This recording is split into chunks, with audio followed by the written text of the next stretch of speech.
नमस्कार। आकाशवाणी से विश्व दर्पण के साथ मैं सर फिरोजी।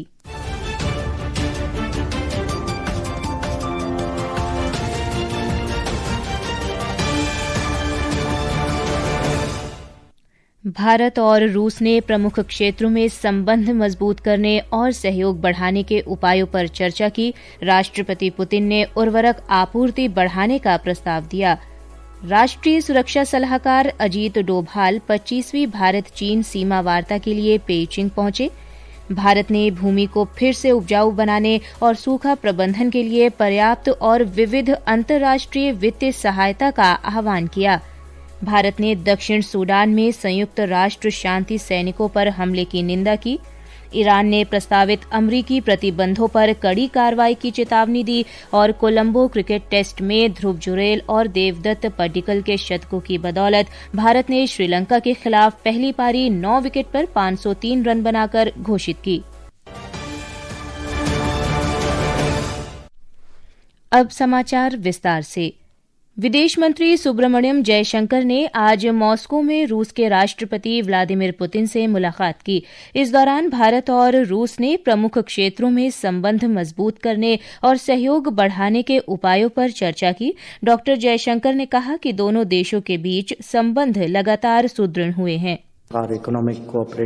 हमारा आर्थिक सहयोग व्यापार, ऊर्जा, उर्वरक, परमाणु ऊर्जा और अन्य क्षेत्रों में लगातार मजबूत हुआ है। मुझे लगता है कि दोनों देशों के बीच आर्थिक सहयोग में उल्लेखनीय प्रगति हुई है। प्रधानमंत्री नरेंद्र मोदी शंघाई सहयोग संगठन शिखर सम्मेलन और ब्रिक्स शिखर सम्मेलन में आपसे मिलने को उत्सुक हैं। दोनों देशों के बीच सहयोग की एक मजबूत तस्वीर हमारे सामने है, जिसे हम और आगे बढ़ाना चाहते हैं। राष्ट्रपति पुतिन ने भारत को उर्वरक की आपूर्ति बढ़ाने की पेशकश की। उन्होंने कहा कि रूस भारतीय किसानों और कृषि क्षेत्र में सहायता के लिए कदम उठा रहा है।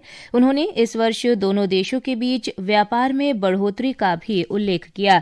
इससे पहले डॉ जयशंकर ने रूस के प्रथम उप प्रधानमंत्री डेनिस मंतुरोव के साथ भारत रूस अंतर सरकारी आयोग की बैठक की सह अध्यक्षता की।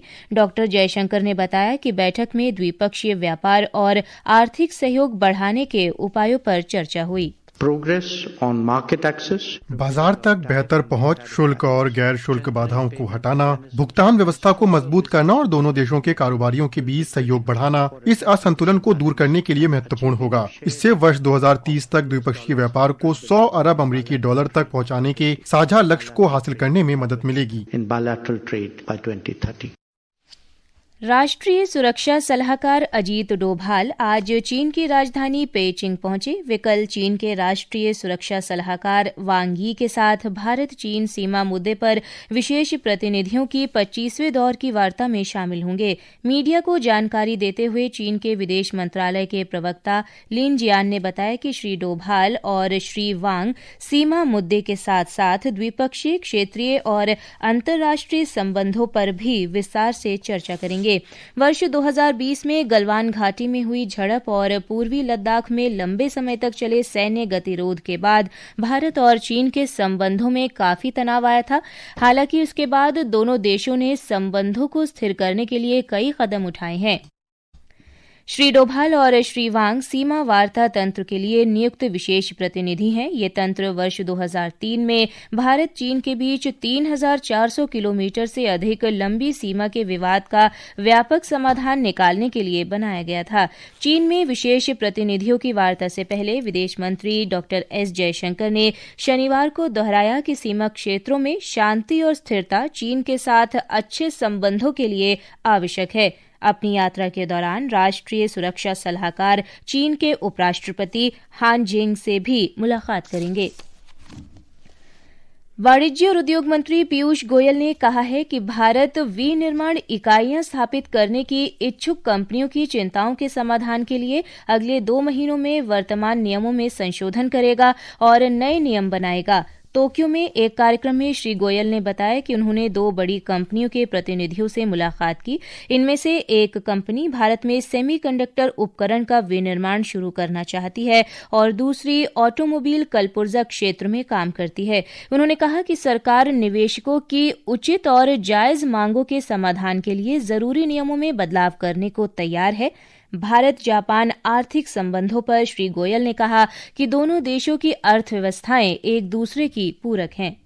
We are a young country. Bharat एक युवा देश है। आज हमारी अर्थव्यवस्था $4 ट्रिलियन की है और 2047 तक इसके $30 ट्रिलियन तक पहुंचने की उम्मीद है। जापान के पास बेहतरीन तकनीक और कारोबारी अनुभव है, लेकिन वहाँ पर्याप्त लोग और बड़ा बाजार नहीं है। ऐसे में भारत एक बेहतर साझेदार बन सकता है, क्योंकि हमारे पास बड़ा घरेलू बाजार और बड़े स्तर पर उत्पादन की क्षमता है। With a large domestic market.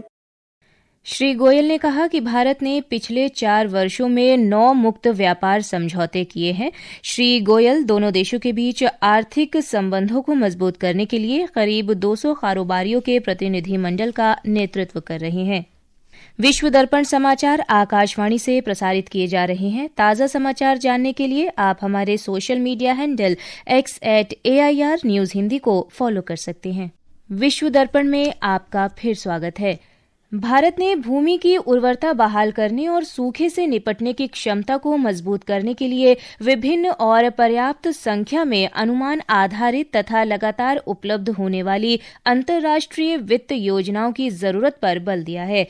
पर्यावरण, वन और जलवायु परिवर्तन मंत्री भूपेंद्र यादव ने मंगोलिया में मरुस्थलीकरण से निपटने के लिए संयुक्त राष्ट्र कन्वेंशन के COP17 सत्र के दौरान उर्वर भूमि और सूखे से निपटने की क्षमता के लिए नए वित्तीय तरीके पर मंत्री स्तरीय वार्ता में ये बात कही। श्री यादव ने कहा कि बड़े पैमाने पर मरुस्थलीकरण, भूमि की उर्वरता नष्ट होने और सूखे की समस्या से निपटने के लिए सरकारी बजट के अलावा वित्त पोषण के अलग-अलग अनुमान आधारित और लगातार उपलब्ध स्रोतों के साथ-साथ मजबूत सरकारी और निजी क्षेत्र की भागीदारी की जरूरत है। भारत ने दक्षिण सूडान में संयुक्त राष्ट्र शांति सैनिकों पर हुए हमले की कड़ी निंदा की है। जोंगलेई राज्य में पाजुट जा रहे संयुक्त राष्ट्र के गश्ती दल पर अचानक हमला किया गया। इस हमले में इथियोपिया के एक सुरक्षाकर्मी की मौत हो गई, जबकि कई अन्य शांति सैनिक घायल हैं। भारत ने मारे गए इथियोपियाई ब्लू हेलमेट को श्रद्धांजलि दी और घायलों के जल्द स्वस्थ होने की कामना की।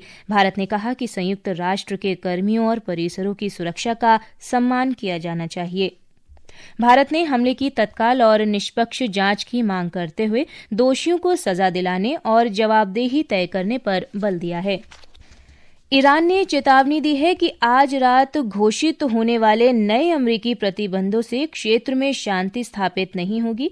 ईरान ने किसी भी तरह का तनाव बढ़ने पर कड़ी प्रतिक्रिया की धमकी भी दी है।